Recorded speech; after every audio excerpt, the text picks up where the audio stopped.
Season 7, Episode 7, number 272 of the Decoded Podcast. Good day, Chris. Guten Tag. I don't want to say morning, afternoon, or night because when people are listening to this at their leisure, I don't want it to feel stamped that way, but I'm sure I say stuff along the way that stamps it. You know? Don't want it stamped along the way. That's fair. Here we go, baby. Here we go. So, last night, I'm on the couch watching TV. I decide to make a phone call, which is weird because I don't like talking on the phone. That's big for you. Well, it's funny. I'm proud of you. There are some people that I will talk to on the telephone because they won't text because they're living in the friggin' 80s. I was going to use a major swear word there and I didn't. So they're living in the 80s. So I call them and I'm like, hey, what's going on? And they're like, it's funny you should call me right now because I'm on my way to pick up a mutual friend. We're going out to get drinks or something. I'm like, who? Gary. He's like, I'm going to pick up Gary any minute now. So then Gary gets in the car and I'm chatting with Gary in real life. IRL, baby. Nice. Decoded in cars. Decoded in cars with Clough and Chids. It was cool to talk to Gary because I don't see him. And we talked a little bit about the podcast. We talked about some other stuff, but yeah, Gary was kind of giving me some feedback on the cast. He was being positive with his feedback. I mean, he can say whatever he wants, but I appreciate that. So I just thought it was funny that I call one guy and he's like, bro, I'm about to pull over and pick up Gary. I'm like, what? Gary? Anyway, so I just thought I'd share because sometimes Gary spends time with us. It was funny. Gary goes, I'm like, Gary, don't stay up late because you got to wake up for Decoded Podcast. He goes, is it on Saturday or Sunday this weekend? So I was like, oh, touche, bro, touche. Nice. It didn't flow last week. It didn't work Saturday. No. So there was just stuff. There was dad stuff. There was life stuff. Yeah, I had that show, right? There's a show? The show got in the way of the flow. The show got in the way of the flow? Yeah, I had to do that play, that short is that play. why? I don't even friggin' remember why. Yeah, that's what it was, and it was just that. Oh yeah, I had to be there for 10 a.m. for our final dress, the tech dress. So it couldn't work. It couldn't. Well, you know, one of those things. It would have worked, but it would have worked with problems. Like it would have. Gary is here. I like the way he just says, "I am here." Yeah. Thank you, Gary. Okay. Good morning, Gary. He just Kramered us. He just totally Kramered us. Oh, like through the door? Yeah. In the door, right? Yeah, I love that. Go ahead. You go. No, you go. Yeah, it's just the silly play thing. Yeah, so it's just that performance thing. It would have been too tight in so much as just not giving the right time to get other things done. So we've done the rush episodes before, but I think you and I have to be pretty hopped up, and we got something we want to get to. But I think generally speaking, we kind of take a little bit of that calm approach. Like, let's make it work in the overall flow of the day, not just like this one hot minute kind of a thing. So I knew. Okay, so for all the listeners, Chris gave me his timelines. And he worked backwards and he landed on, bro, if we can jump in at this time, I can go to this time. And I thought two things. Number one, I thought, oh, no, man, no. Like, you're literally, I know you wake up early and stuff, but like, you're literally going to be hopping all day. So I was like, no, I'm not doing that. Like, that's not cool. I wasn't jonesing that bad for an episode, number one. Right. Number two, I thought, I'm going to be up late Friday. And I'm going to be up late Saturday. So I'm like, oh man, okay, well, if you got to do your stuff, which is fine, I can grab some extra Z's. So I was like, no, let's not do it. And then you're like, can we do it Sunday? I'm like, 100%, let's make Sunday happen. Perfect. So that's how we go. That's how we flow. How was the show? Don't you know? The show was fun. The show was good, dude. It was funny because it was one of the it's sort of one of those actually, can I start a totally different space and creep up to it Do as I do do? So I know, why not? Why be any different, Clough? I was listening to I've started to listen to a couple different podcasts about running. I'm digging into running like you're digging into AI. So I've got enough of a base understanding of stuff that now I'm kind of tweaking. Like, right? Sort of like turning the dials a little bit. you know enough now that you're dangerous. Well, That's what I maybe, like to but think. yeah, dangerous enough to know when I'm in danger. How about that? So, right. So I'm out of the risk stage. I'm out of the risk stage of learning. Maybe I'd like to come back to that later in the pod if we can. What actually happens? What is it that we say when to take positive risk? Like what's going on in that stage of learning? So I'm out of that stage of learning for the moment. And because I'm out of that stage of learning, I've told you, I've noticed recently on my runs that my head's on more of a swivel, which means like when I first started running, like let's say back in March, I was looking at the pavement rate. So some of the videos that I sent you, like I'm out for a run, let's go guys, let's get out and do something. That view that I gave you wasn't as intentional to like show my feet moving. That's where my face was facing. I was actually looking at the ground, watching my feet move. Like, and I slowly kind of got it, okay, 10 feet out, 25 feet out. And now, like as of let's say mid-September, I'm looking straight ahead. So my form is better because just generally speaking, we know this. We know this. Any sort of locomotion, you're not looking at the hood of the car. You're not looking at your feet on the gas pedals. You're not looking at the handlebars on your bike. It's just bound for danger to move like that. And that sort of curved over form is just not good for the body either. So I've arrived in this space where I can start. I have enough fluency in the running that I can start asking questions about the running, and it doesn't feel abstract and sort of like shouting at God, so to speak. So where I'm at right now, and it is, I'm trying to understand in my running when I get around to the 16, 17 kilometer mark, I'm hitting a wall. My cardio is fine. This isn't like I'm out of breath. It's the body saying I'm effing done. And I have to push so hard. Like, so this is the Goggins moment. This is the Goggins moment. The Goggins moment tells us that you think you're done. You still got a percentage there. What Goggins doesn't tell you is how to get there. Not really. His is like, just push. Yeah, brother, just push. Push through it. You'll get there. And it's effing there for you. Because I want to be the baddest MNF. Like he just kind of like he's coaching you to a thing, but doesn't always say like what happens psychologically. So for me, psychologically, in order to get from that, what I think I'm in deficit to that oasis of energy that's just on the other side of the wall, I've done some looking into this, actually starts about 35 minutes before the wall. And about 35 minutes before the wall, I need to be carbing up. I need to take in something that's going to give me the fuel that gives me the continuity just to keep moving. Because I'm not actually hitting pain where I could be injuring myself. I'm not feeling like dislocation in anywhere in the body. Like I'm feeling like the machine is working. But I would put it akin to you wouldn't drive to Guelph if you didn't have gas in the tank. And it seems so super simple. But prior to me realizing this, I thought there was something wrong with me, which is another interesting, we'll talk about the risk of learning. I thought there was something wrong with me, but I just didn't have the right fuel in the tank or any fuel. I had water with me. That's what I told myself. If I'm going to do anything over like 12, 13K, make sure you bring water. Bring water if it's an under like a 10K, but it's hot, right? But if it's a nice cool day, 10, 12K, I don't have to bring water. That's fine. I'll be fine when I get home. So this is all happening because I'm now also at a point where I can sit down after my run and reflect on what happened in my run.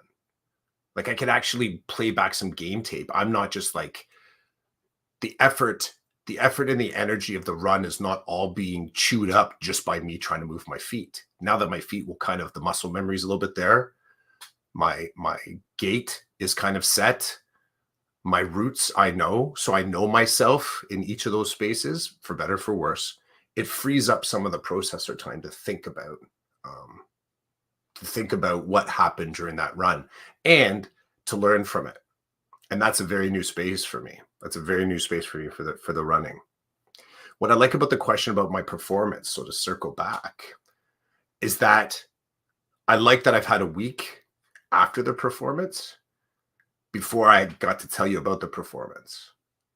And that was my long way to talk about running, but to come back to also something that I'm starting to learn about doing stage stuff, is that some of the reflection that happens in real time, which both you and I have done a ton of work to capture, like almost to the moment, active reflective practice. And I think almost hung our hats on the power of that, like the last 5-6 years. Like, it really is about how immediately can I get into that reflective moment. The running has pushed me back into the think about also, what does it look like when you have a little bit of time away from it? Now, there's a sweet spot. There's probably balance, because I still want real-time data, but I also need to sort of let that data settle so it's not cloudy water. Like, just let that sediment kind of fall for a little bit so I can take a better look at what was actually going on. That performance that I did, so Soldier Story, Stravinsky music, Igor Stravinsky music, and a Russian, kind of like a Russian folktale overlaid the music. The storyline, you have a soldier returning from war. As they're returning from war, they encounter the devil. The soldier and themselves are like, they're a little bit downtrodden. They want to get home. They want to see their family, but their opportunities, they realize, are going to be kind of thin coming back from war. Like, what am I going to do? Who am I? Who am I going back to? These sort of like existential questions. The soldier has few prized possessions apart from their violin and their love for their family at home. The devil wants the violin and says, I'll trade you your violin. I'll trade you your potential passion, your creativity, for this book, for knowledge. And in this book, there's all the secrets of finance and having a well-to-do life. All right, will you do it? The devil convinces him to do it. It doesn't work out so great. It doesn't work out so great for the soldier. And at the end, the soldier comes back to the devil and says, look, I'll play you for it. Let's play some cards. I want, you can have your book back. The devil's like, we already cut a deal. So we play cards. Soldier wins back their life. As an end note, the devil says, but I'm always waiting. I'm here. Like, don't think just because you've won your violin back that life is going to be all roses. And the devil sets some conditions. There's, if you do this or you do that, I'm going to be right there waiting for you. And I'm going to cash in on your soul again. And the poem ends basically with the soldier making another dumb human mistake. And it ends with me taking him and his violin to, it's very much like that. So yeah, Rochelle is there commenting in here. I'll get back to that. So in the end, I get the violin, I get the soldier, and his life is ruined. So there's a big cautionary tale in this. Rochelle's jumping in on and say, that reminds me of the song. And good morning, Rochelle. Good morning, Gary, as well. Bon mente. Salut tout le monde. So Rochelle's jumping in saying that reminds me of the song Devil Went Down to Georgia. And it is. It's a little bit like that. It's, like the devil and Daniel Mouse, devil at the crossroads, like this idea of temptation. There's lots of layers. So the performance was, I would say like a duologue. So two of us kind of talk, like we were talking together, but we each had our own parts that we were saying. And I got to play several different characters in it. So I'm actually not the devil. I didn't play the devil until the very last chunk of the play. When I first encounter the soldier, I'm an old man. And then when I encounter the soldier again, I am a cattle herder. And then when I encounter them the third time, I got to get this right. I'm an ex-soldier, like an old, kind of like a war veteran. When I encounter him the fourth time, I'm an old woman trying to sell like bric-a-brac, like the little things that I found, like a street vendor. When I meet him the fifth time, I'm a violin virtuoso.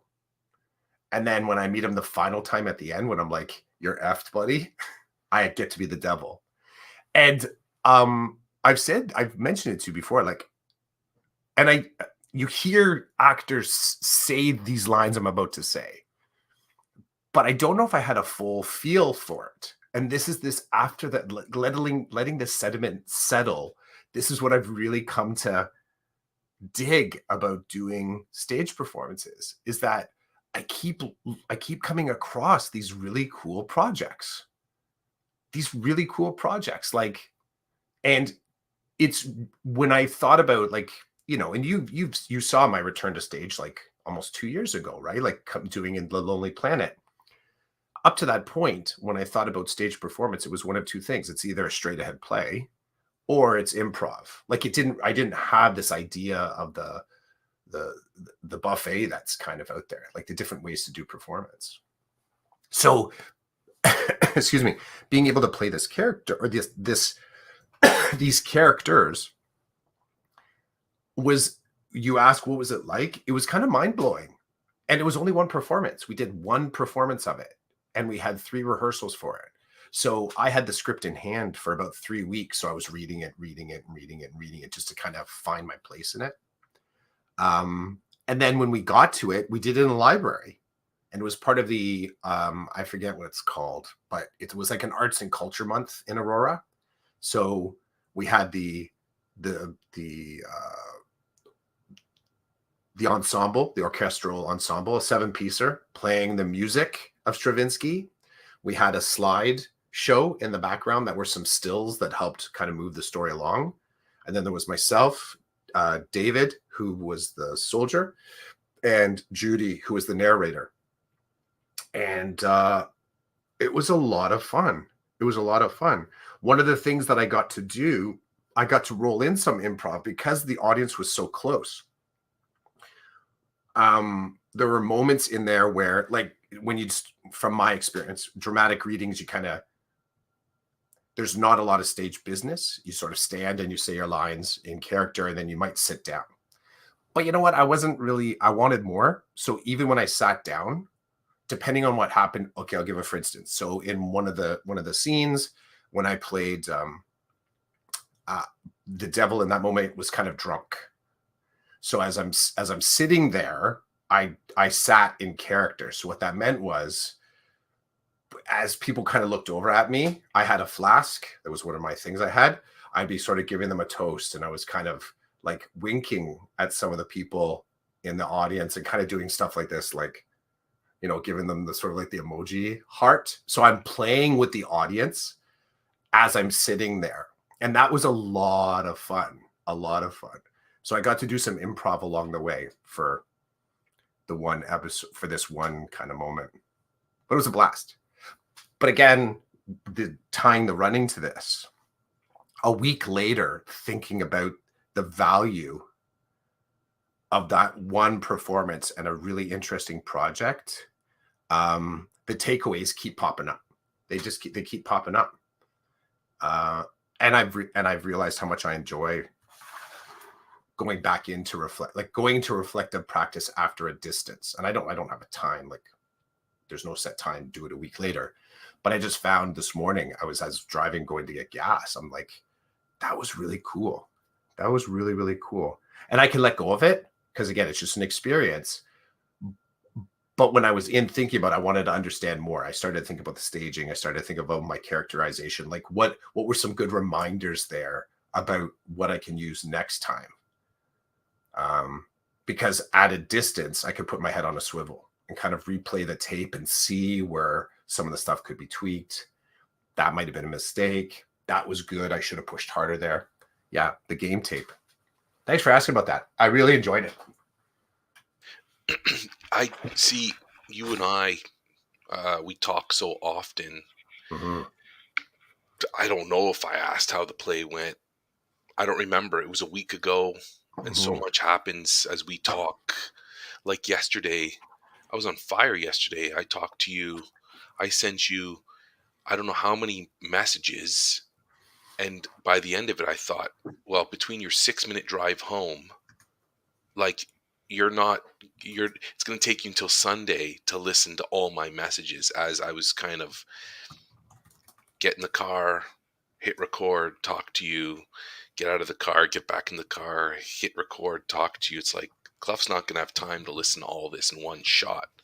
That's the running joke, I guess, but I don't know. I'd like to think I wished you well as you were going in. I'd Mhm. like to think I wished you well as you were coming out, but I don't really know. Um, I want to land. I'm glad that you enjoyed your experience and the way you described the dramatic performance. It sounds like something I would have gone to watch because I know I think you would sometimes. have liked it. I think, yeah, I think you would have. I think you would have liked it because you would have been really close to the ingredients. Do you know what I mean? Like that whole suspension of disbelief that happens in a performance. Like I love the fragility of that, but also the dynamics of that.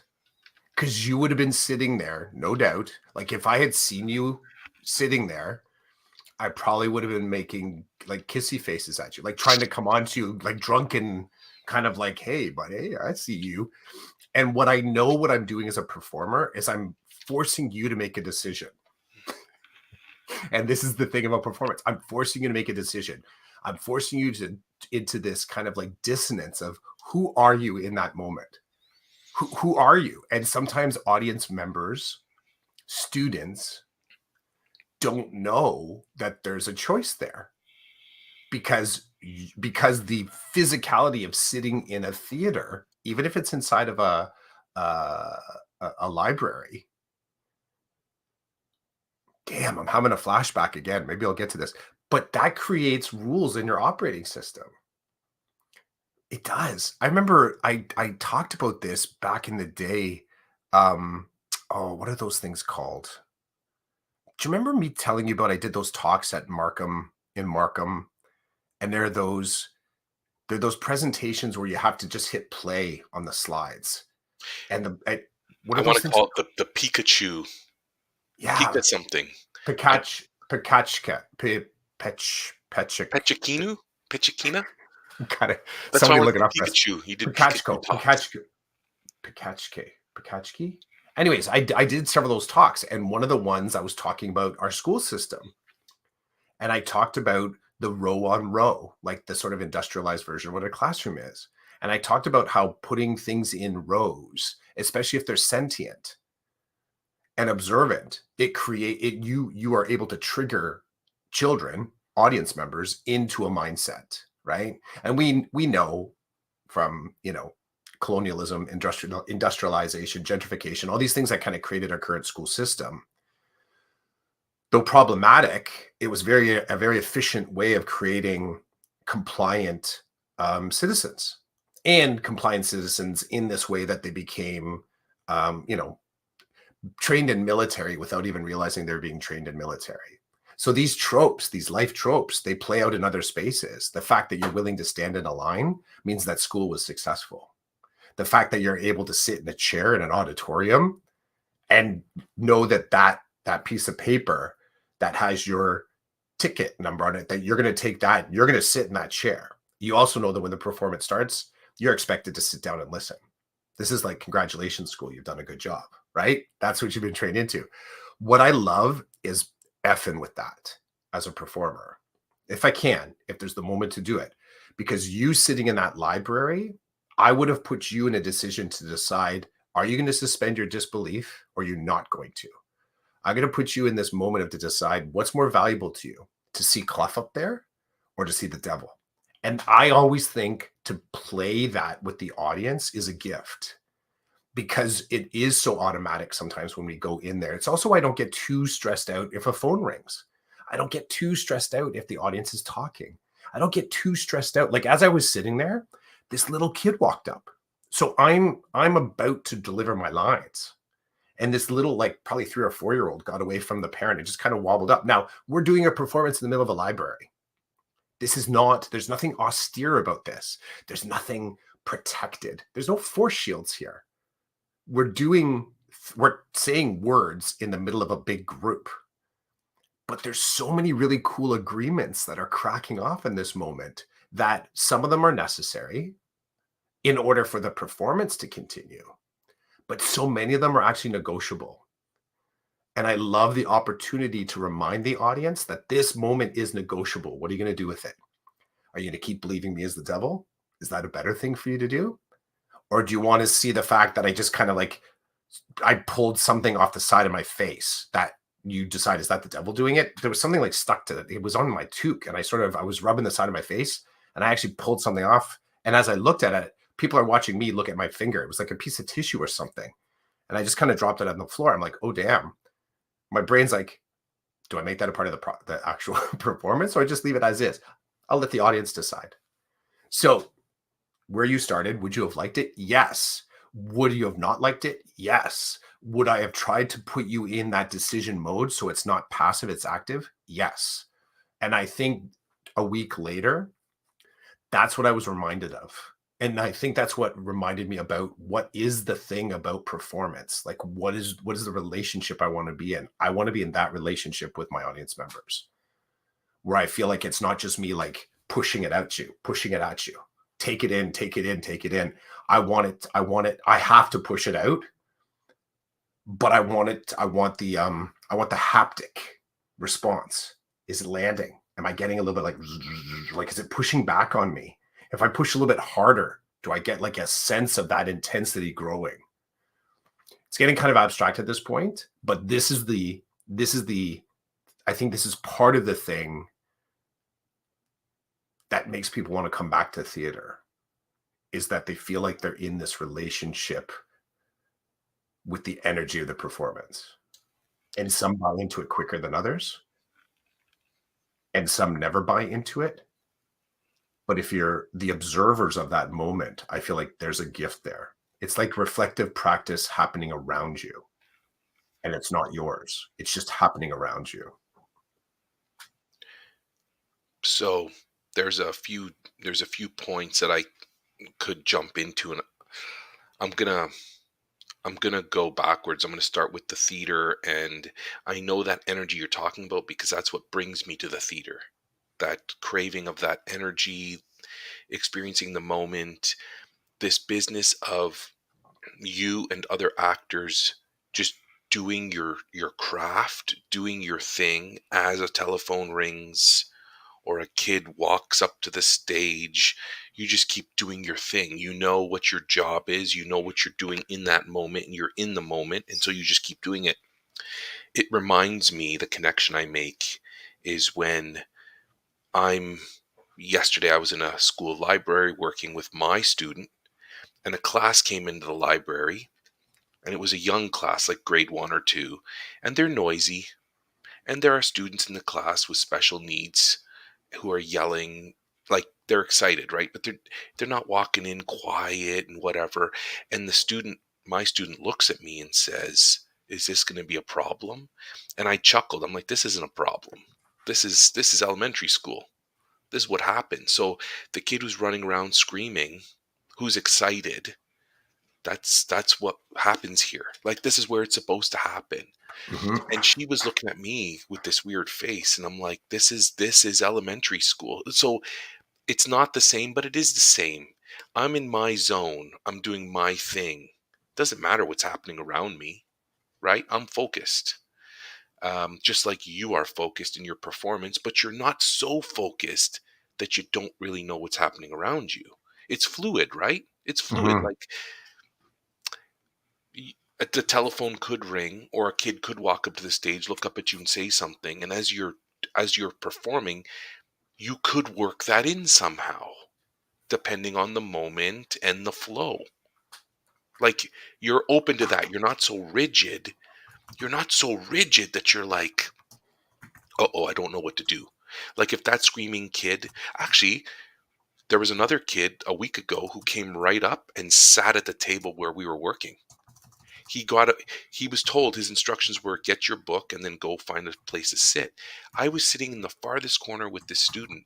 This kid comes over, hops up on a high chair right between us, and he's like, I'm just going to read my book here. I'm like, that's awesome, dude. Read your book.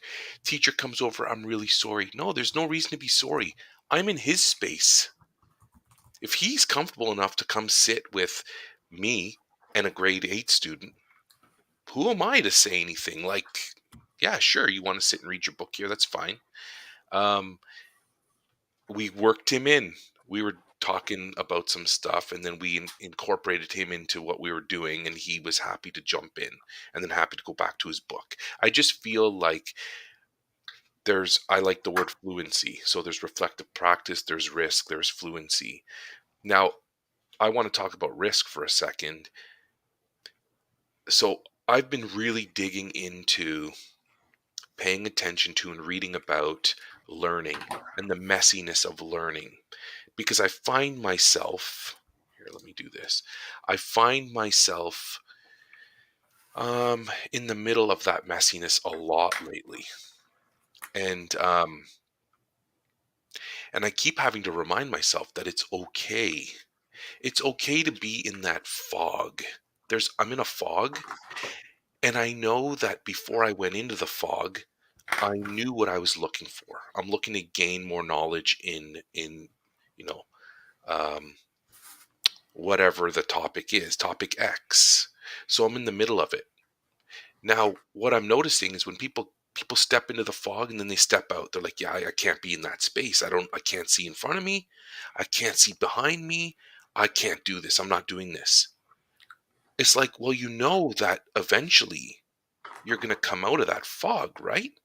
And what you need to come out of that fog is more knowledge, more understanding, making connections, conversations, discussions, cognitive dissonance. Like, this is what it takes to get out. And you're not going in because you're scared of the middle part. But the middle part's supposed to be like that. And then everybody looks at you when the heat's not on. They're like, yeah, you're right. But then when the heat is on, the fog is there, they're like, I'm not doing it. I've been finding myself lately in the fog and kind of enjoying it and craving people saying to me, "Do you know what's going on right now?" I'm like, "No, I have no idea." And they're like, "What do you mean you have no idea?" I have no idea what's going on, but I know that at the end product is I come out better, I come out smarter, if you want to use that word. I come out with something new that I can use with what I do every day all the time, and that's exciting to me. Um, I was the other day. I went to a school. I walk in. The admin assistant says, "That kid's not here today." Oh, she goes, "What are you going to do?" I said, "I'm going to the house." She's like, it was funny because she's like, who are you? And what do you mean you're going to the house? Flash the badge, tell her what I do. I'm going to the house. I go to the house. There was no thinking. I was operating in my silo.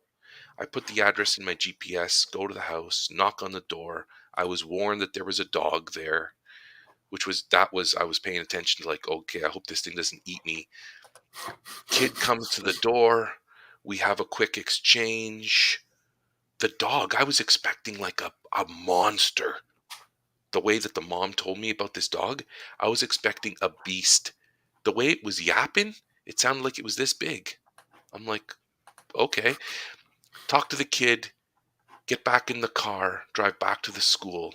I get to the school and I tell the admin assistant, "Is the principal here?" And she's like, "Did you find the kid?" I'm like, "Yeah, I talked to him." And at that moment, she was like, "How did it play out?" And I couldn't speak. I didn't, I, I was stuck. And I was stuck because I was in automatic mode. I knew what steps to take because I had done them so many times in this situation that I knew what to do and I was doing it. But I realized after I was operating on muscle memory. I was in a total fog because I was thinking about, is the dog going to kill me? How far away is this house? Is the mom going to be okay with me having gone, even though she gave me permission? All these things that I've experienced along the way that have informed my practice. I was taking crazy risks, right? Because, you know, the the admin assistant said, "So you're back. That means the dog didn't eat you." I'm like, "Yeah, it turned out to be like a little mini thing." Because one of the things I said was, depending on this dog, I may not be returning to that house. Because I'm not interested in being chewed apart by like a monster dog, right? Which is what I was told I was going up against. There are some things I'm not going to do. If there's a dog that comes to the door that's going to kill me, I'm not going back. You're going to have to find another way to re-engage the student. I'm not doing that. So the risk, the flow, the business of you must, for me, for good learning to occur, I kind of feel like I need to be in a space where I'm feeling some fear, and I'm like, oh, geez, it's going to take some work, and I don't know if I've got it in me. I don't know if I want to take this risk. Then I think, no, that's the sign that, yeah, jump in. Jump in. You know it's going to be crazy. You know you're not going to see in front of you. If you need to step out, but make a deal with yourself that you'll take a couple steps back, and then the next time you go in, you'll take more steps in. Like, so there's a lot of messing around. But all that to say, I've been really digging that part of learning lately, because I think it's being reflected at me every day, because the students I work with don't want to step into the fog. They're scared for whatever reason. There are many good reasons. They don't want to step, and I'm like, you got to take the step. Thanks for that. And good morning to Market Memoirs for joining us. Yeah, welcome to the Decoded Podcast, where Chris and I like to reflect on a bunch of different things, and you feel free to jump in with your comments or questions, and we're happy to address them. Mm-hmm. Oh boy, Chris. I had a funny moment a little bit on, let's say, about risk this week. And maybe it's not risk, but maybe Rochelle Gary can help me unpack this a little bit. Market, if you're out there, you can help me with this too. So this week I told you this, my new, like my focus for this year on my ALP. So my learning plan, because I'm in a new school, new program, new learning all the time. You're helping me out to understand. You helped me to understand a little bit about how modifications, kind of like the roots of modifications on IEPs. I'm right now in high school, but trying to wrap my head around elementary school expectations and benchmarks from there that are still on IEPs that I see in secondary. So anyways, a whole lot of really great context for me to learn about the data that's associated with the student. And I told you that I'm sort of this year doing, personal inquiry just into looking at psychoed reports and like, what does, like, technically I want to be able to look at those numbers and have it more fluid. I want to have a better fluency about what those numbers could mean in the broader context of the identity of the kid.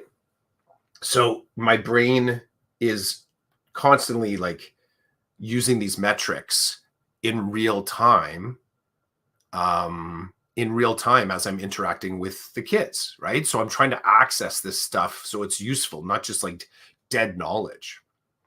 So as I'm doing this in class, we're doing a writing piece, and we're talking about better sentence structure. So I kind of start the kids with, if you're going to write a sentence, your non-negotiables are capitalize the beginning, end, punctuation, make sure there's a period there. And then we start to talk about complete thoughts and the actual componentry in there. I move them into like subject, predicate, like that kind of like agreement stuff too, not so technical language, but that they can see there's an action and there's something that action is happening to a noun, right? And so then we start to work on the because. So the evidence, what's the why to this? So if you dare to give me your opinion, dare to give me the evidence. And I had a student that was not willing to put down evidence. And where we got into the actual discussion was me asking them if they are seeking to improve their writing. And the child saying, no, I don't want to. I was like, really? Tell me more about that. Tell me more about that. And they didn't have an answer on the other side. They didn't. They couldn't reconcile it. Um, in some cases, some of my students will just do the blurt, and then with time they come back down and they comply. But a blurt and then compliance, I feel like there's a missing piece of the story there. Because I okay, I know it's a good thing if a kid does those two things, capitalizes, gives evidence, explains their why a little bit. Like those are just good nutrients for school and life and learning, right? Justify your stance. You don't get to you don't because isn't the end of a sentence, I've said to kids before. And it's not a one word sentence. You've got to do more, trying to push them. But it was fascinating to me to realize that the kid ended up complying and doing what I asked. But I thought to myself, there's something missing here. There's something missing here. So it's a conversation for next week I want to return to try and figure out what was kind of happening in that moment, more so than just the blurt and then the compliance. I actually want to find out just a little bit more of like what was kind of at stake for you there. What was the distraction? What was your value judgment of one thing over another?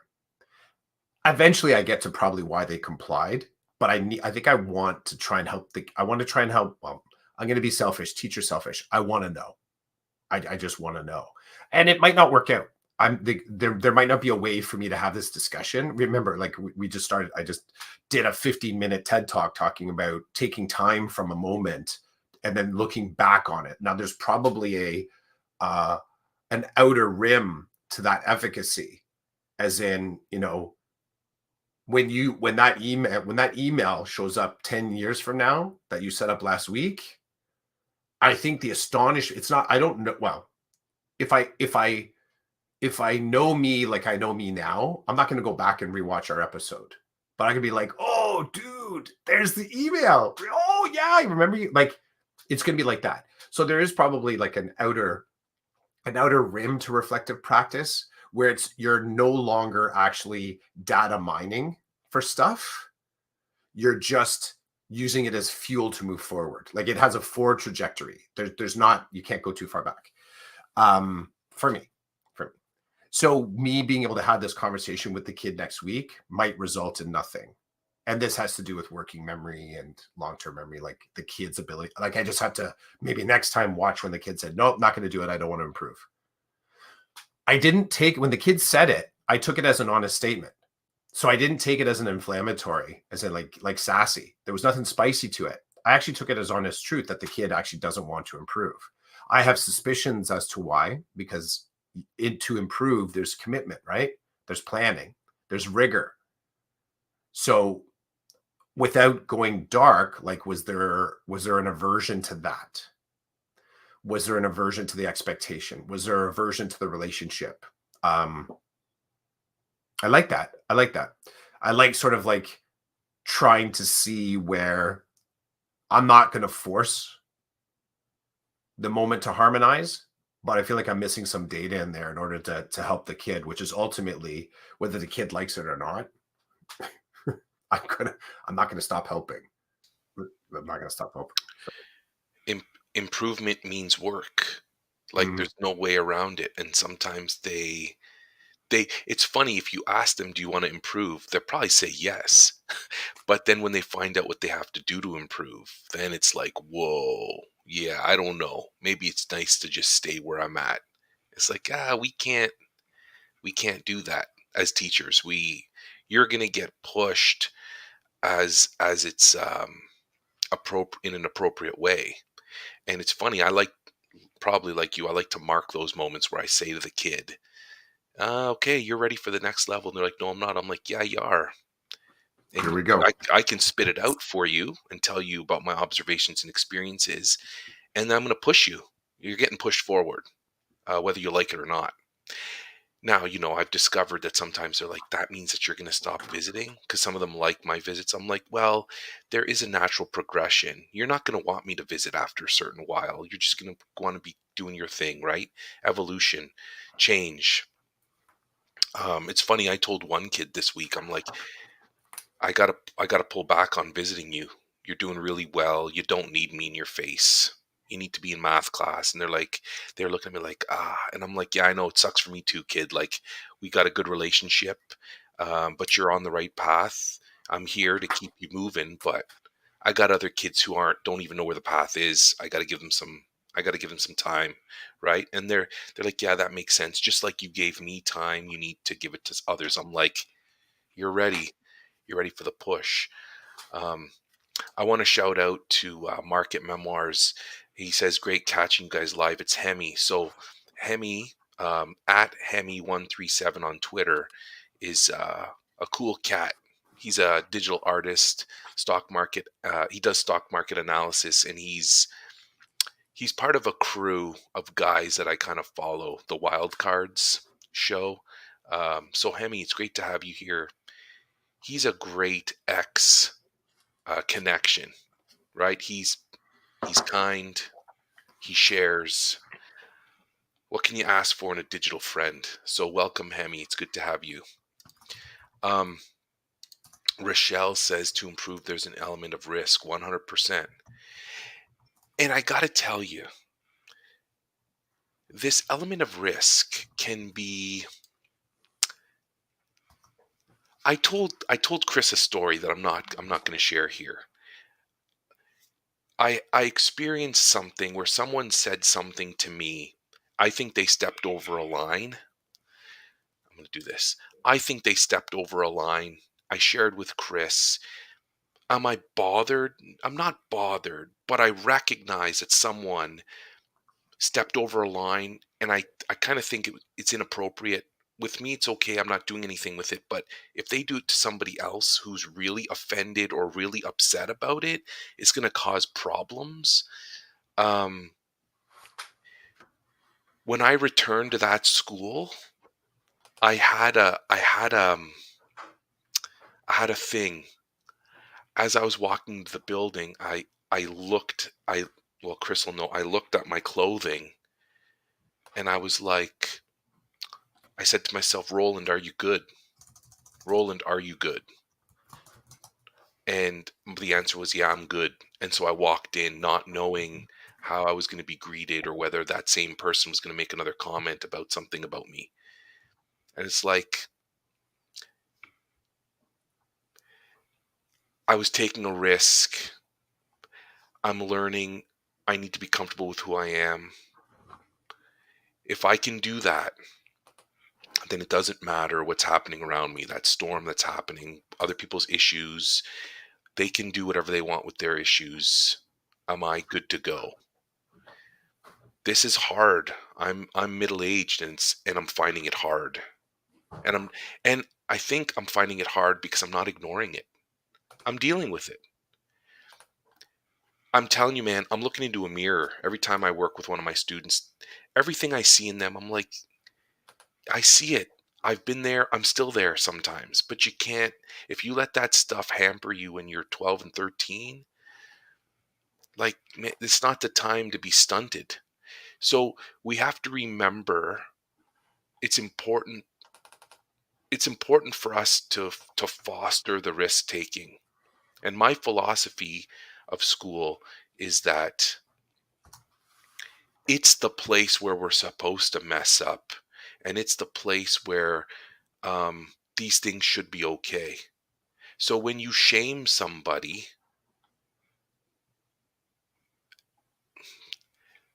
they can become less likely to take those risks because they don't want to experience that the shame that they put on themselves or that they take in. They don't want to go there. It causes hurt. It hurts them. They don't want to feel the hurt. Now, that doesn't mean that we all go to school and everybody does whatever they want. It doesn't work that way either. But when you build a relationship and you scaffold it in a way, this is a life lesson. You build a relationship, you scaffold it in a way where there can be pushback, it's respectful, it's caring. Everybody moves forward. But when you start dropping comments and stuff that are a little bit risque and people don't do well with it, they're not going to want to take risks. And then you're screwed, because isn't school all about learning and taking risks? So I don't know. I don't even know if I landed in a way that's understandable there. I just feel like there's a time and a place. You need to build, and then you push. And then even sometimes it doesn't work, but you got to build. And I think people who don't build, they just push. They want compliance. It's like that doesn't work with everybody. And if it does, we don't know what that kid or that adult is feeling as they comply. They might be complying and dying inside the whole time. Gary says, when should we listen to a student refusal and when to continue to push? I think that it is important to listen to the student authentically and hear what more they may be saying in that refusal. There's, again, I like this because we're in the gray here between refusal and compliance, right? So I love this because this idea of nudging someone into risk that's a pretty kaleidoscopic moment. You as the educator, the caregiver, the parent, in absentia, like your perception of what risk is for yourself, for the student, for the class, versus the kids' exact same radar that's being kind of pinged out at the same moment. I think I don't think there's a set sort of thing, but I work on a kind of a mode of like a couple different things, but I think what it comes down to is safety and dignity. So my brain is sort of like clicking through assessing safety and dignity, safety and dignity, safety and dignity. And the question around, the continue to push is less. The continue to push wouldn't be the question to me. It would be how to push differently. And then I might say, do I continue to apply that? Right? Like, of course, Gary's saying here to listen. Of course, I'd say this is a very sensual moment. You're listening, you're watching, you're smelling, you're checking your own pulse, right? You're observing. Like, it's very sensual, the amount of data that comes in. It reminds me a lot of, I've talked to other teachers about the importance of doing sociogram mapping in your classroom. And they're like, what the hell's that? I'm like, well, consider any given moment that happens in your classroom, like this moment right now that they're talking, that they might talk to me about. Let's talk about the dynamic energy that's just cracking off around this moment because of where you're standing, because of where the student is sitting, because of where that student over there is sitting, because the way that the light is coming in the room. How might this whole moment seem different, or what different data might you be able to capture if instead of asking the student to read the next sentence from standing right beside them, you go and stand on the other side of the room, or stay at your desk, or there's a lot of different options there. But that kind of mapping, and you think about where you normally, as a primary power holder in your classroom, you can start to get an idea of what's happening in that dignity safety moment between refusal and compliance. Like, is the kid saying no just because you were standing beside them when you asked them? Would the kid do the thing if you had just put a Post-it note on their table? The whole priming, right? The priming of a kid to be able to, like, say do a thing. And I love this. Because this gray zone, I think, is really, really important and really, really difficult. And it works once, and then the next time around you have to regather again.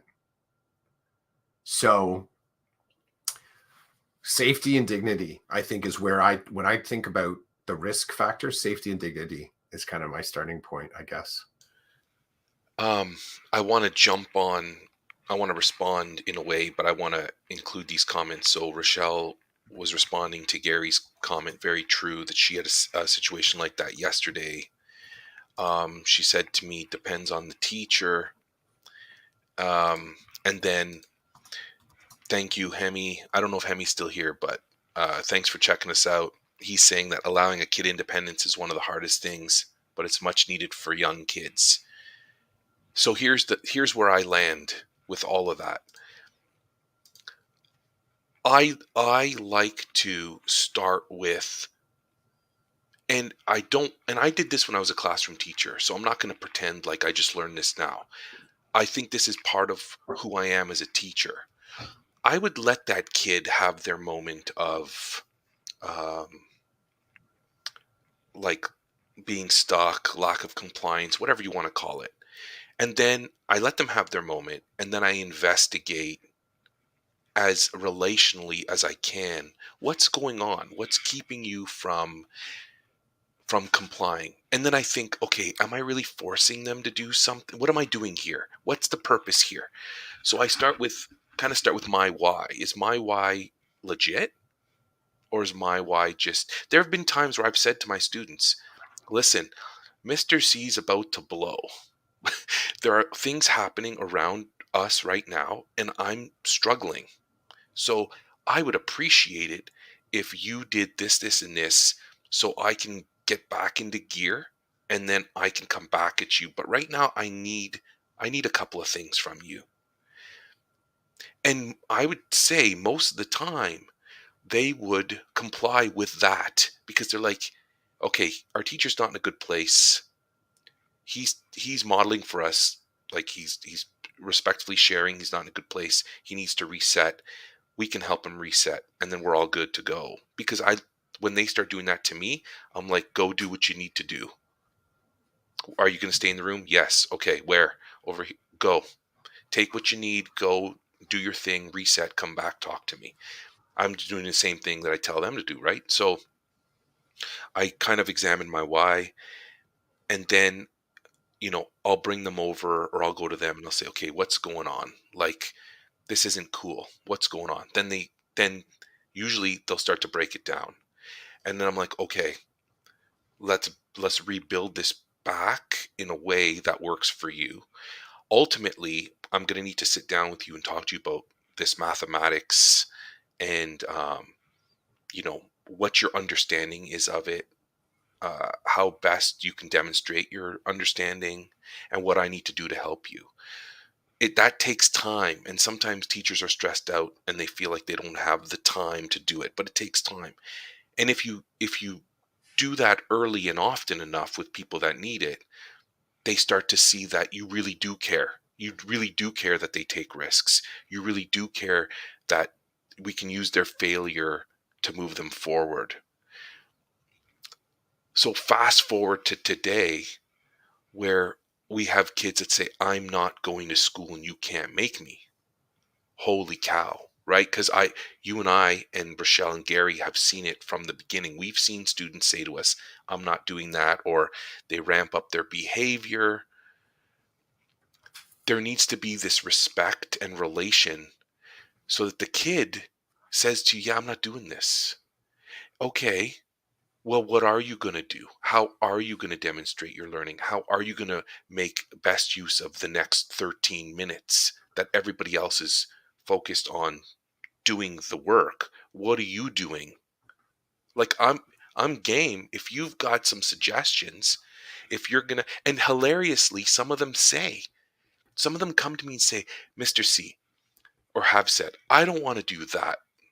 This is what I want to do during this time. And usually I'm like, okay, okay. Now, when you come back to me, we're going to see how that worked out.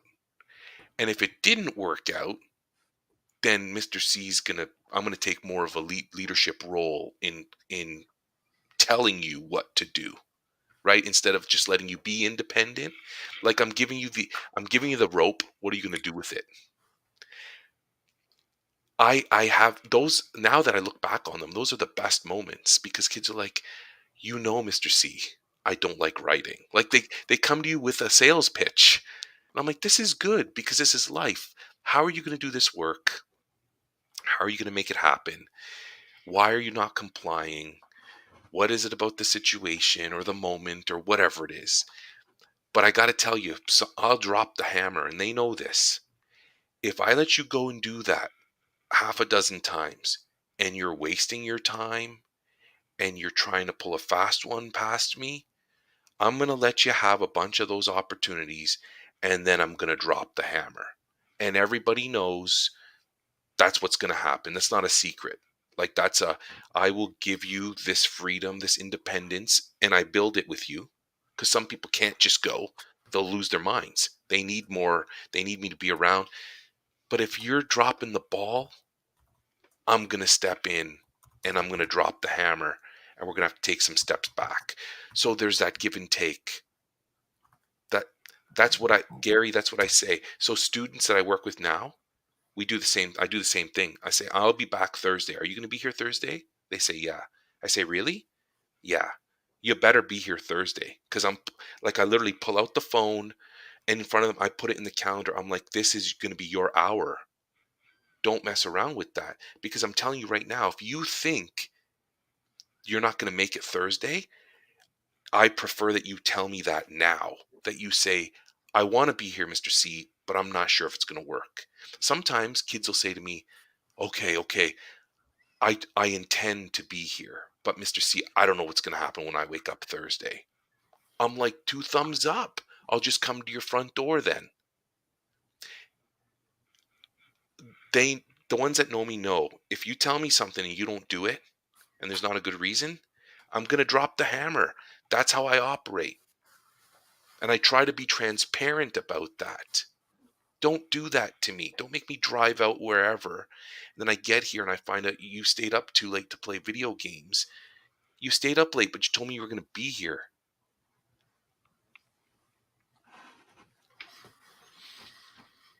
I'm happy to give people independence, but you gotta kind of do something good with it. The release of responsibility factor, and being able to accept a kid's why when they actually do provide it. I'm not so great at it, because to ask for the why and then not respect the why from their perspective, or include the why in the processing of the moment. So Gary drops in saying, I feel very often in education, we default, or education defaults, to overemphasizing compliance as an assertion of authority. And instead, should student choice to engage, I guess instead, it should be student choice to engage, which should drive our reflection. Yeah. I think the reflective part is that's fine, but like, how do we drive our action? So, the kids saying to you flat out, yeah, I don't know, I'm not going to be here. I don't know if I can do that thing. To double down and say, why can't you do that thing, is almost a brutal act of compliance. Like, because part of it is I guess you're picking your moments. Again, I think if it's safety and dignity, if safety's no longer the issue, as in this actual activity that I'm asking the student to do, so then I can kind of say, okay, it's not about safety now that they're not doing it. So then let's say about the dignity part. Is there something about this that the kid feels like they're being insulted, bothered, disrespected? If it's not that, then I sort of say, okay, it's not that either. It's just they have a preferred moment. Then I really have to take pause, because that preferred moment can be based on criteria that I have zero control over. None. Like, I can't impress upon them my why to take my why so that's theirs. So, I've talked to you about protect the weekend, and there's some kid. I had one kid this year say, that will never work for me. In their words, that will never work for me, because when I'm at school, I'm with my friends, and this is the only time I get to see my friends. I don't get to see any of them on the weekend, Saturday, Sunday. So I'm going to do everything to stay as social as possible right now, because I crave that. So yeah, the how, I think that Gary dropping in saying reflection on why and how we demand compliance. There's lots of reasons. That's how it was when I was a kid. That's what they tell us at Teachers College. I'm near retirement. I'm not going to stand for, I teach a certain course, and this is the rigor. This is what they expect at university. your parents asked me to do it. A lot of these things, are the gloss on the relationship. I think part of it, this is a very small, dark, singular, isolating question that any educator can ask themselves is, why is it that I demand compliance?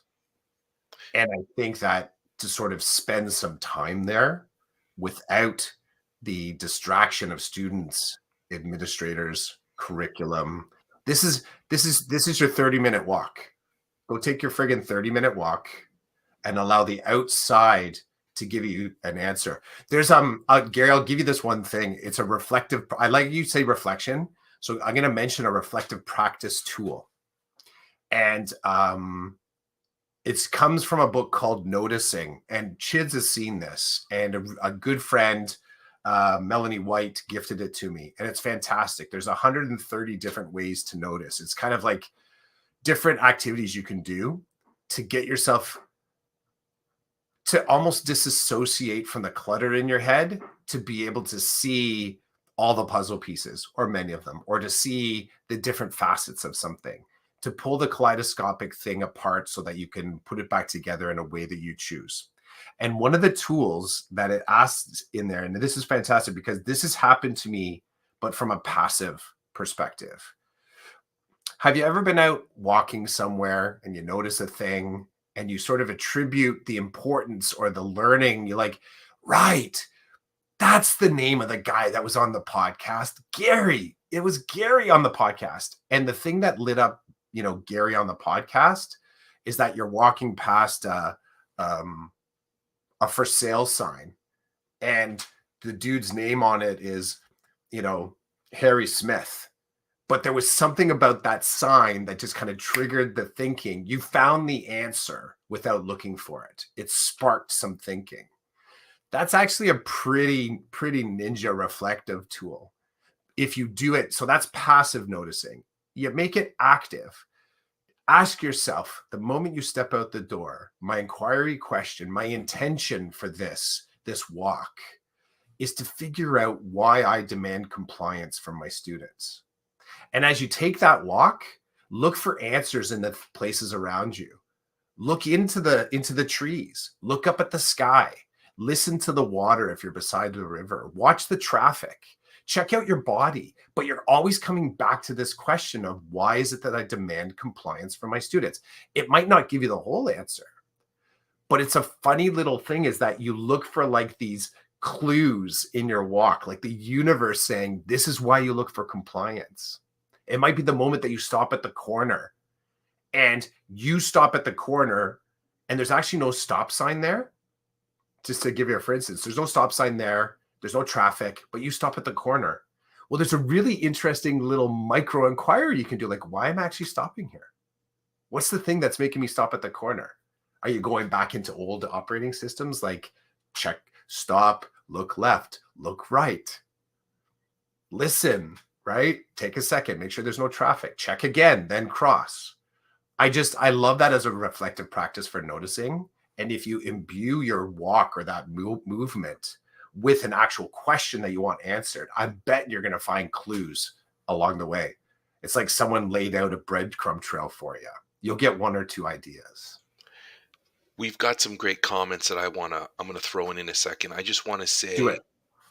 This, we've heard the edu celebrities talk about, compliance, and their extreme has been like, there shouldn't be compliance. And you and I have talked about this in terms of, there are some things that are non-negotiable. I've talked, I don't know, episode 12, 32, 78, 91. That'd be awesome. That'd be awesome if you remembered. Hopefully we have an AI that can do that. I can just say, Roland talking about non-compliance or non-negotiables, and it just spits out a bunch of numbers. I've told my students this. This is part of me building my classroom community. I am all for doing things differently, trying new things, experimenting, taking those risks, having fun. But there are some things that are just not negotiable, because I'm the adult in the room. I get paid to teach you and take care of you, and it's not a free for all. It can appear free, But then I got to remember some kids don't do well with that. Some kids Mm-mm. they need structure, right? They need the to see the perimeter, where to go and how to get there. And then within that we can build some freedom, but not everybody handles that well. And it's my job to learn each student and how they operate and then push them into their next zone, right? So it's a dance. It's really cool. It's art and science. Mm-mm. But I'd say to my kids, there are some non-negotiables. Like, nobody just gets up and leaves this classroom without me knowing where you're going. I don't care. And I don't like to say that, but I'll say it to them to make the point. I don't care where you're going or what you're doing. I need to know where you are. I need to know what you're doing.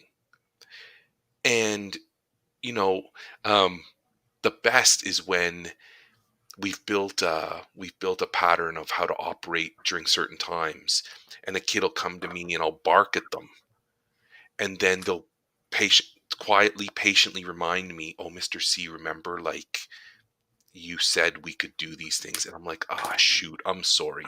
I guess I was stressed at the moment. I shouldn't have barked." It's hilarious because they when they see it's real and they can give me what I need as a professional, the things that are non-negotiable, then everything's negotiable except those few things. And they'll say, "Mr. C, why'd you say no? This is the way we." And then I do one of these. I'm like, "I'm sorry, Jimmy is out of control. Do you see Jimmy?" And then they'll look over and Jimmy will be on the carpet doing something. And I'm like, "It's kind of stressing me out and I barked at you. I'm sorry. Yes, go do this thing that you said. And I'm calm now. Jimmy, can you sit down for a second?" Like, it's hilarious when it happens because it works. It's a little family. But I'm the Mm-hmm. friggin' dad. And there are some lines you don't step over. And that's just the way it's going to be. You're going to, just like there are some, I don't like to comply with a lot of the rules placed on me. And my wife laughs because my wife will tell you I'm a rule follower. She'll say, "No, no, Roland's a rule follower. That's how he operates. He sees the perimeter and he stays within." But there are some rules I don't want to follow. But principals will tell you there are some non-negotiables, and here they are. And I have a respect for that. And if I really don't agree, then I'll go talk to them. Usually they don't listen. They just they're like, "This is the non-negotiable. It's staying that way." And I'm like, "Okay, I'll see what I can do to work within those lines, or I'll transfer," which I've done before. So there's that. But there must be compliance for certain things. There just has to be. This is the way the world works. Not everybody can walk around and just not comply all day long. That's friggin' chaos. We can't have that, because then it's chaos for everybody. So I'm done my Roland talk. I'm not going to give credit to Mr. T anymore. We're doing our own thing here. There's a pile of stuff here that I want to get to. So Rochelle was telling us about Rochelle. Rochelle mentioned that her and her teaching partner have a code and the kids know what it means. And then you said, "Hey, come give me more info." And then Rochelle did. She said that it means that we need a moment because we have hit our limit and may lose it otherwise, which she's not exaggerating. When these kids lose it, they're gone. So good on you and your teaching partner, Rochelle, but I'm not surprised that Rochelle's operating like a skilled tactician. Um, Gary said compliance can be important, but can stifle learning, which requires students taking learning risks. I agree, brother. It We got to look at the context, right? We got to look at the situation. There has to be a perimeter, even if the perimeter surrounds 10 acres of area. There still needs to be a perimeter, and how you deliver that is how you deliver that. For me, it was like, nobody leaves this room without me knowing where you're going. That doesn't happen, because if you go missing, I got problems. I'm not interested. I need to know that. I don't have many non-negotiables. And then it's like, treat people in the room like treat people in the room with respect. If there's a problem, bring it to me. If you can't deal with it internally, I'm happy to negotiate. I'm happy to arbitrate. I'm happy to drop the hammer. And there have been, bro, This is the last thing I'm going to say, and then I got to be quiet. There have been times where the kid, there's a kid in every class that sometimes struggles with their behavior, and they're an easy target for the kids, right? They're like, oh, I'll just blame it on Jimmy, and Mr. C will believe it because Jimmy sometimes does things like this. There have been times where I've caught people doing that to Jimmy. They'll come to me, they're like, Jimmy's doing it again, Mr. C. He's off in a corner causing problems. And then I bring Jimmy over, and Jimmy's like, Mr. C, I'm doing what you told me to do. I think they're targeting me. Oh. And then I bring over the other kid, and I'm like, did you just do what I think you just did to Jimmy? And they're like, they know. They're like, I'm caught. I'm like, what are you doing? What are you doing? You're not being kind. Poor Jimmy, yeah, he struggles with all kinds of things, but he's actually not doing anything wrong.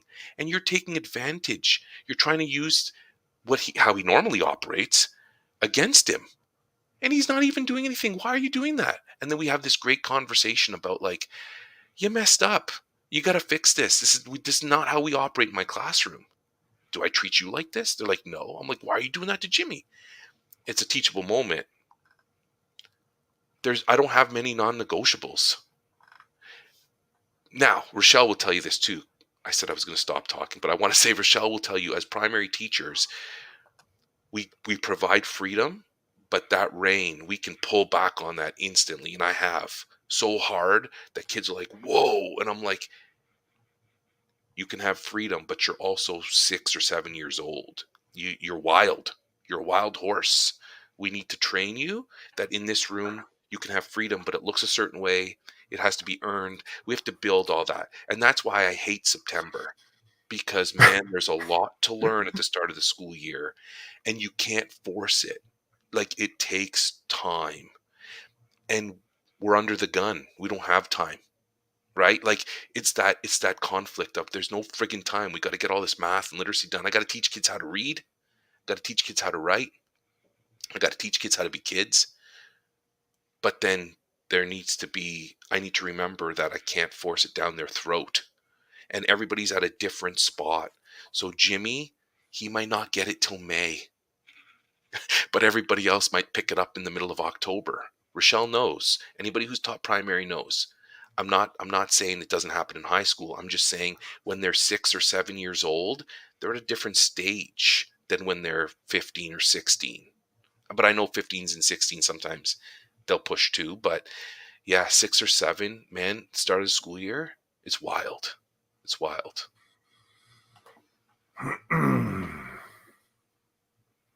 I would love for maybe Rochelle has to DM me this on X. I'm actually curious what the letters, the BOOC and this KOOC, what they actually refer to.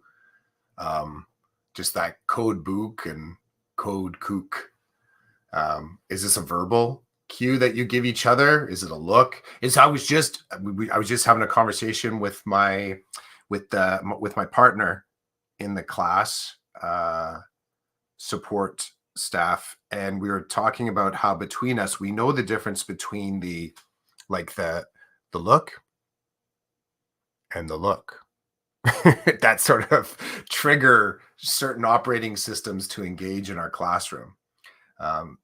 So I'd like to know if that's a verbal that you say out loud, or if there's other gestures that go along with that. I would love to hear that.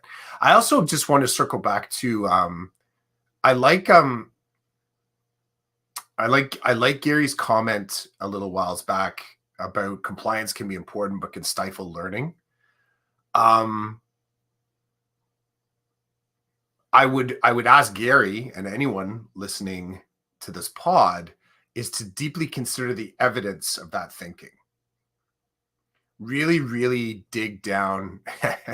I like it. I said, Rochelle's like, yeah, Chris, I'll DM you both. So I like it. The super secret code words. I like it. We're not going to share it broadly. I like it. Rochelle, I love how you just Easter egged the podcast. That's perfect. But yeah, the evidence of that, I think is important to dig down into, because I really do not like tropes in education. And sometimes we have phrases that we say and nobody bats an eye to question the evidence that supports the statement. And I like it to be hyper specific. Be as specific as possible. Let's bring this down from the abstract, bring it down to hyper specific so I know what type of a conversation we're in. And I've started to do this. I'm going to blame Jill Scott, Shannon Scott, Radical Candor, from the masterclass tool that we're using, Chids. That conversation there about bringing it, it's derivative of what I've learned from her, but bringing it down from the abstract so that we know exactly, as close to possible, what our triggers are in this, what the evidence is, so that you don't walk away imagining, or like, I don't want to walk away feeling like I've had a good conversation. That's not as important to me as actually knowing where that conversation took me and where I left the conversation. Like, what did I leave in that conversation with that individual about my belief system, about my practice, about my professionalism, about my experiences. So there's some risk in that, in revealing yourself to a conversation and to a person. But if we are just like talking about this idea of risk, professional candor is so important, so that you actually know if it's broken telephone, if you're in the same space. So I like that. I like that comment. But Gary, it gets close to a line that I've heard other people say, and they never provide the actual evidence. But yet they're going to claim the pain. And if you claim the pain based on a tropey statement, I have a hard time in those conversations. I want to know just a little bit more. How is this still frustrating you? How is it? Because part of it is, if you declare that you feel like you've been, like, you're hitting that wall, you get it, you want your kids to comply, but they're not. Well, you have to walk me through your process. Like, you actually have to produce the evidence. If we're in a generative conversation or a mentoring or a coaching conversation, I have to understand more about your process. It can't be non-compliant. It can't be refusal compliance. What's happening in between? So the same thing that we're observing in the kid, are we observing it in ourselves? What's that log? Like you said, 40-acre wood. What was the walk that you went through between those two spaces? Walk me through your process. And we don't have time in this. I know we're at like an hour 22. We're rocking. We're doing like the Joe Rogan style here, or Jocko. The mini Jocko Yeah. episode. Jockolino. I think that's how you got a Jockolino. Rochelle says that if we lay the foundational groundwork strongly in September, October, then the rest of the year runs smoothly-ish. 100%. I agree.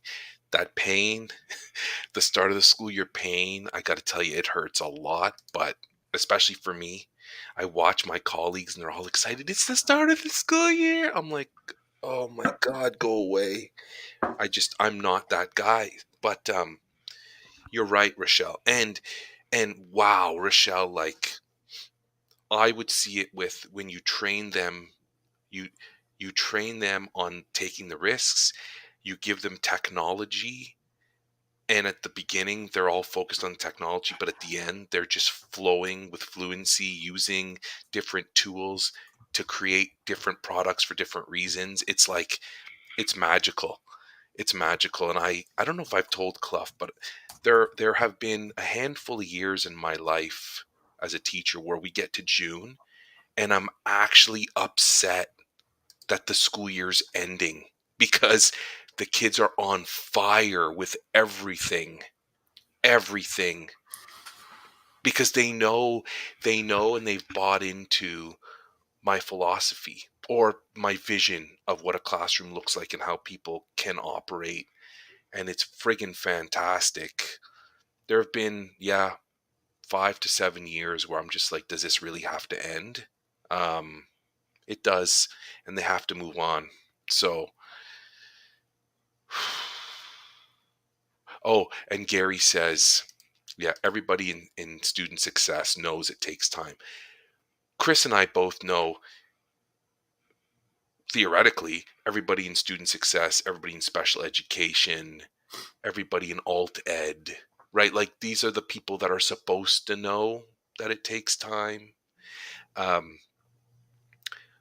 You know, I expect, sadly, maybe not, I expect the kids I work with and the kids I see at alt ed to be if they're going to drop the F-bomb every second word, it's not like I'm not surprised and I'm not bothered. This is who's standing in front of me. Am I there to serve them or not? And there can be a point where you say to somebody, hey, do you really have to swear that much? Like, I get it, but come on, man. You know, um, do you really have to do that all the time? But I like to think we're the last line of defense. What's after us? After us might be no school, right? Or years of floundering until you wake up one morning. You're like, I think I got to go to adult ed and pick up some credits because I want to do something different with my life, right? Last line of defense is scary. I think for me, now that I'm talking about this and thinking about this, that's in my work, that's kind of like my fear. Every time I get a new referral, I feel this thing of, I feel fear. Like, uh-oh, am I going to be able to help? Is this person going to talk to me? Is this person, do they care? These are all the things that I experience right away. I feel a fear that, oh shoot, if they're calling me, that means it's supposed to be bad. Sometimes it's not. And I say to the administrator, this isn't bad. They're like, no, this is bad. I'm like, this isn't bad. Can you try this, this, and this? Or, whatever. But yeah, what comes next? I had a mom reached out to me of a student I worked with last year. And she said, so the student, I worked with him all last year in grade 8. He's in grade 9 now. And the mom messaged me a few weeks ago and said that we have results that show that my son has ADHD and ODD. And that would explain why he's telling everybody to go F themselves and not interested in any kind of compliance. But she's like, you built a relationship with him. He went to see somebody because you kind of convinced him that it might help him with his future. So thanks for that. And I was like, hey, that's great. And then I was like, have you delivered this information to the high school? Like, I appreciate you reaching out to me, but I can't do anything with that information. So get your paperwork in order, call the school, make sure they get it. And let's start helping him move in a direction let's do it in a way that's supposed to be more helpful for him. But I was like, that's a big win for me. And I don't even work with the kid anymore. But she was like, the relationship you built, he was more willing to try different things because you didn't drag him to school on those days that he stayed home. Because when you did meet with him, you let him talk. Because, he knew he could just be straight with you. And there wasn't going to be, you weren't going to drop a hammer and suspend him or this or that. And I'm like, well, that was never my place. Right? There were times where he'd say stuff and I'm like, you're going to get nailed to the wall for that, kid. And I can't stop that from happening. You made a choice. There are consequences beyond anything, any negotiation I can do in the office. You got to pay for it. A good measure for me with where a kid's capacity is for self-control and self-reg is if they can drop a dozen F-bombs, let's just use that as an example, without even batting an eye, and then they hear one F-bomb from someone else in the class, and they come right up to you and like, oh, Clough, did you hear that person just used an F-bomb? And you can choose in that moment to say, but you swear all the time. Why are you calling it out? Or you can take just 2 steps back and realize, one, the good heart in that kid. Like, just that they're like, that's them in their moment where they're managing, because they recognize that that's not how we operate in the class. And the other times where this is a possibility, with them dropping that F-bomb over and over and over and over again, there's something happening. There's data in there that you don't have a handle on, or you do, and you realize, yeah, that's part of their identity. That's the work that we have to work on, or help the kid work on. And I think this is also part of going back to Gary's comment about compliance and learning and the stifling, and even kind of touching base on where you ended connecting with that family. And me having conversations with a colleague of mine, Pam Belding, this idea of being a reliable, steadfast sign as opposed to a gate. The gate being some sort of summative command performance, declaration, demonstration of what the kid has learned. Sometimes the signpost is just more of a bumper to keep them kind of traveling in a direction, keep them safe. They may choose to ignore, they may choose to climb the signpost, they may choose to knock it down.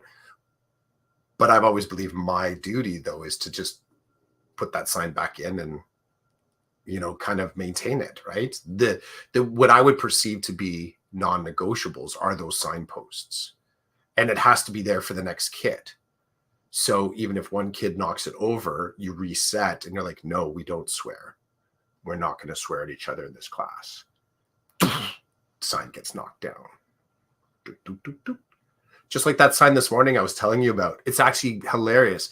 When we were talking this morning in the polo, and I'm midway through my polo and I'm like, what the hell? And I look over to the left and there's a whole street crossing sign knocked over on the ground, just lying flat. And the hilarious irony of it. So it's metal pole lying flat on the ground. So this is like the no walk part of it. It's down on the ground. And I can see there's a greenish glow on the ground. On the ground. It's like, and this is dark o'clock this morning, right? I'm going to get gas. Gary and Rochelle, bless you for staying with us this long. It's dark out, so you can see the glowing lights of everything. And I can see on the grass the green walk light change to red no walk light. The whole sign's broken on the ground. And then I look down at the end, and at the base of the sign, it's completely snapped off its base, but the wires are still down in the ground.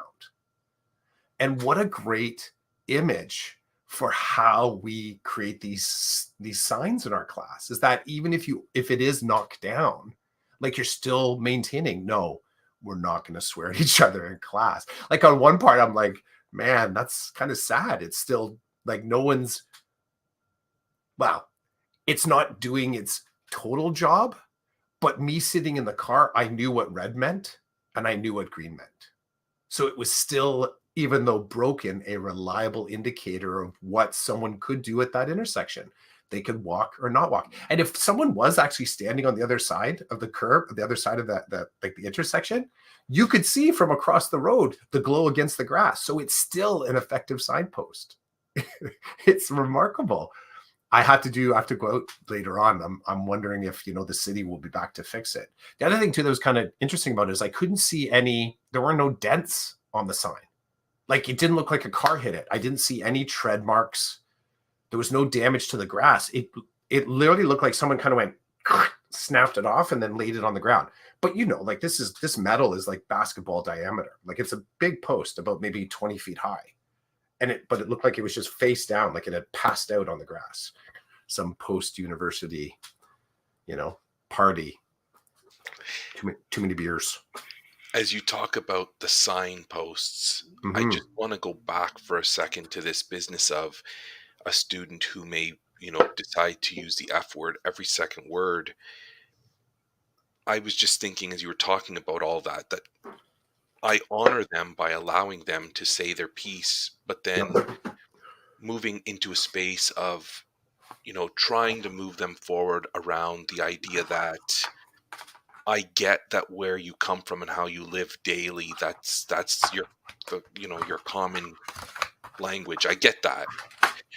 But what I need you to start getting is that you're in a space where there's all kinds of other people who that's not their common language, it's not their common tongue. So we kind of all need to work together a little bit. And, are you willing to move in that direction? And usually they're cool with that, right? Because they're like, okay, you're cool with me dropping the F-bombs. I'm like, yeah, with me, I'm like, it kind of hurts my ears a little bit because there's so many of them, but whatever. I got to get past that and get the message, but can we work together? Right? When you build a relationship with someone, there's a give and a take. That's what a relationship is. So can we do that? Let's do that. And then it's like, yeah, let's do that. So because at this point in the game for me, if there's a third person involved and this kid's dropping the F-bombs, they're all focused on the F-bombs. Mm-hmm. You gotta stop. I can't listen to you. It's like, oh no, don't. Just let me jump in. If that's what you're going to say to the kid over and over again, then just look at me and let me jump in, because I'm okay with the F-bombs. I understand that it's one of the barriers to get to the other side. So instead of just saying you're breaking the school rules again, I'm like, listen, I'm really happy you're here at school. That's fantastic. Now, because you're here, there's little kids, there's all kinds of people, right? And we're trying to teach everybody to operate a certain way, compliance, so to speak.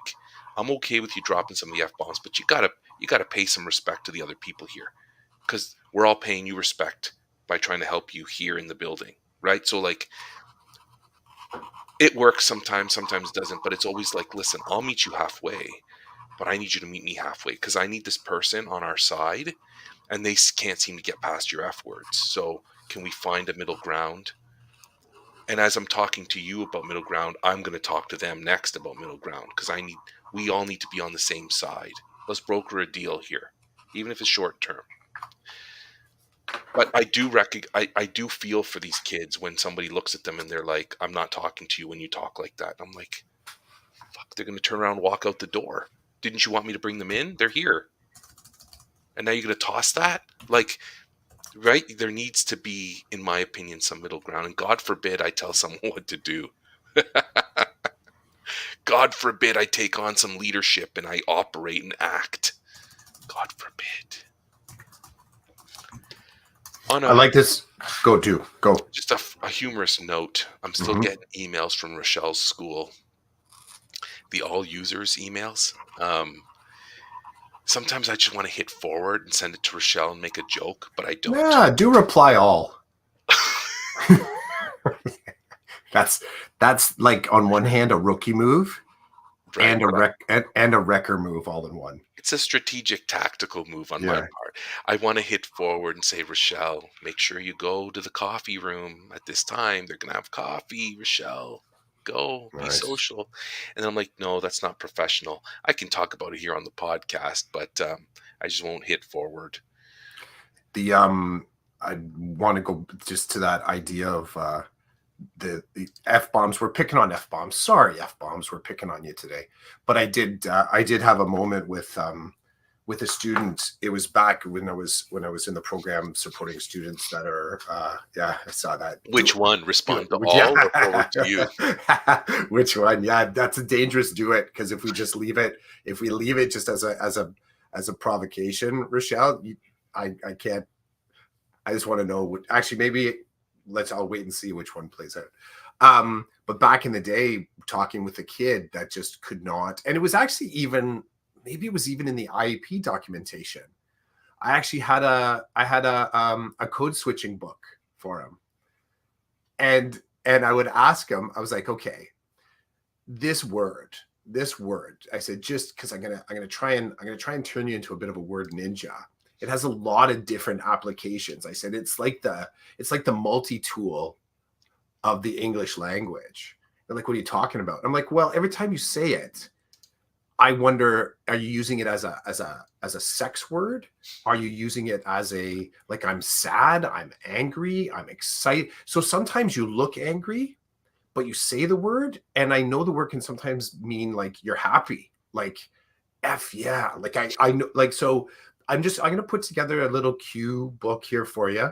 And when you use it, I'm going to ask you so that I can start to get to know you a little bit better. And the look on the kid's face was hilarious. He's like, you think you're going to get to know me better? I'm like, absolutely, I'm going to get to know you better. I said, because people are pattern makers, and you in your head, that word in behind it is a complex emotional state, whether you want it to be or not.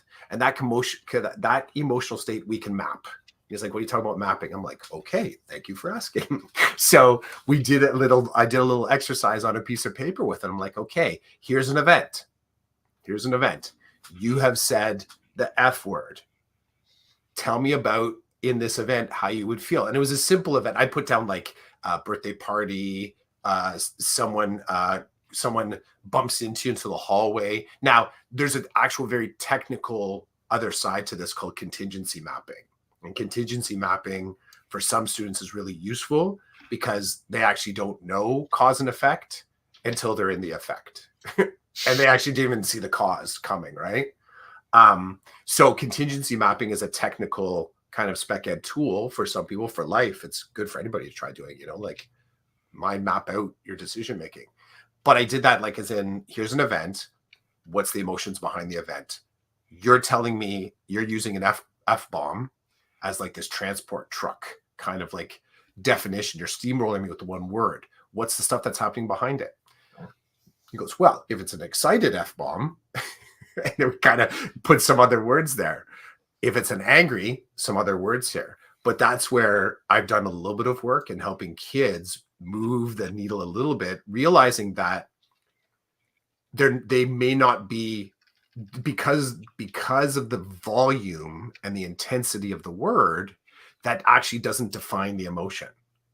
I've learned that about spec ed, that you actually don't, my lexicon of emotional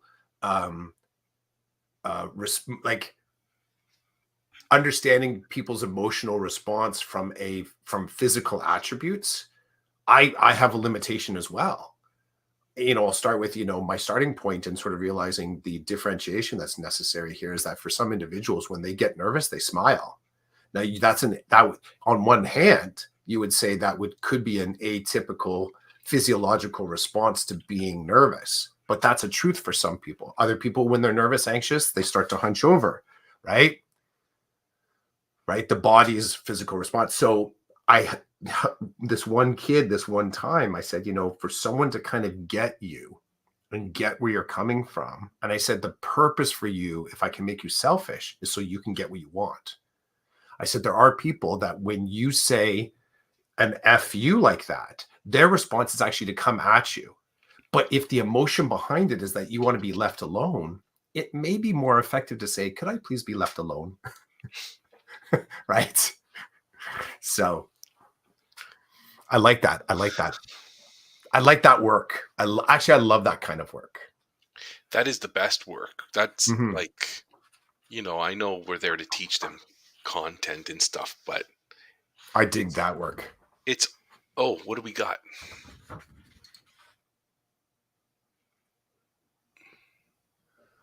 The lighting ain't great. A burning rope? Yeah. It reminds me of the thing I sent you on Instagram last night. What did you take me back? The molten lava or whatever that was smacked into the air. I love that. The molten iron. Yeah. Yeah, smacking with a shovel. I encountered that, I think, earlier in the year. Oh, and it was okay. Check out the slow motion one. See if you can find the high def or the 4K slow motion. Just watching the sparkles kind of fly. Yeah, it's cool. I want to drop one. I'm gonna do an Easter egg back. Just a reminder. So I actually found the text. Okay, so the banner head for Decoded, that ASCII binary is actually words. And I told you about this earlier this season. My question is do you want to know what it says? I think you've asked me this before. Like I think you mentioned somewhere over the years that binary, I think at the time you said it probably equals something. It means something. And I'm like, whatever. I would love to know. You want to know? I want to know. What does it say? So the actual phrase, so when I went looking for something to put in the background, I actually found the phrase first. And then for whatever reason, I thought I'll just flip it into binary. So this is like 7 years in the making, right? Because I never told you. Now, the other thing is I hid it in plain sight because you can actually, I think I have it in the Decoded folder, but I don't think I labeled it as this is what the binary means. We have a folder? Back in the day. So it's from an educator, Chrissy, I'm going to say Venisdale or Venodale. And the quote is, I think, I question, I design, I create, I struggle, I collaborate, I try, I solve, I invent, I reflect, I learn. Repeat. That's what that says? That's what Yep. those... When you translate the binary back to letters, alpha, that's what it says. Along with our names just kind of smattered in there, which Right. if anybody's going to try and put that into a text converter, make sure you pull out the actual alpha, because the binary converters don't like to see the alpha in there. So That's Yeah. cool. yeah. Secrets revealed on Decoded Podcast. I think, I question, I design, I create, I struggle, I collaborate, I try, I solve, I invent, I reflect, I learn. Repeat. I think the attribution is to Chrissy. I remember finding it in some product they created. I couldn't find another attribution. If someone lets me know somebody else actually created it, it was I believe Chrissy is an American educator. I think How Yeah. fitting. How fitting. kind of works, eh? It does kind of work. I think we are all those things. Mm-hmm. I think we've covered that in the pod. We continue to cover that in the pod. Big thanks to the peeps that hung out with us this week. Yeah, thanks. Mhm. So we had Gary, Rochelle. Gary, thanks for not staying up too late last night so you could join us today. Mhm. We had Hemi. We also had Stevie, Stevie Crypto from Twitter. He runs the Wild Card Show. So thanks for coming out. He didn't comment here, but he sent me a good morning on Twitter, and he's like, "Hey, I was in your podcast." Thanks, Nice. Stevie. It's always great to have everybody join us, and drop in the comments is awesome because I think it just rounds out the conversation. You get to be Mhm. part of it, and we appreciate that. Unless you're saying something really rude or mean, chances are I'm going to post it up. I'm going to do it. Do it. Rochelle never did answer the question about, am I forwarding emails to her and joking, or am I responding to everyone? Rochelle mentioned before Saturdays are busy.